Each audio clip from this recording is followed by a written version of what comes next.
Hi. അപ്പോൾ ഇന്ന് നമ്മൾ പഠിക്കാനായിട്ട് പോകുന്നത് താങ്കളുടെ എന്ന് എങ്ങനെയാണ് ഹിന്ദിയിൽ പറയാന്നുള്ളതാണ്. അപ്പം അതിനെങ്ങനെയാണ് 3 വേരിയേഷൻസ് ഉണ്ട്. ആപ്ക, ആപ്കി, ആപ്കെ. മുൻപത്തെ വീഡിയോസിൽ പറഞ്ഞതുപോലെ തന്നെ ഈ ആപ്ക, ആപ്കി, ആപ്കെ എന്നുള്ള വേരിയേഷൻസ് വരുന്നത് ഇതിന് ശേഷം ഉപയോഗിക്കുന്ന വാക്കുകൾ പുല്ലിംഗാണോ സ്ത്രീലിംഗാണോ എന്നുള്ളതിനെ ബേസ് ചെയ്തിട്ടാണ്. ഇവിടെ നമ്മൾ വ്യക്തികളുടെ എക്സാമ്പിൾ ആണ് എടുത്തിട്ടുള്ളത്. അതുകൊണ്ട് തന്നെ അത് മനസ്സിലാക്കാനായിട്ട് എളുപ്പമാണ്.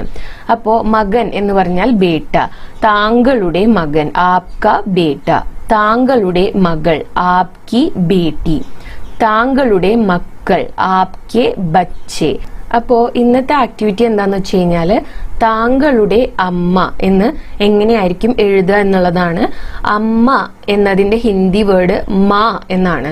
അപ്പോ താങ്കളുടെ അമ്മ എന്ന് എങ്ങനെയാണ് വരിക എന്നൊന്ന് കോമെന്റ്സിൽ എഴുതുക കേട്ടോ. ഈസി ആയിട്ടുള്ള ഒരു ടാസ്ക് ആണ്. അപ്പോൾ എല്ലാവരും ഒന്ന് എഴുതാനായിട്ട് ശ്രമിക്കുക.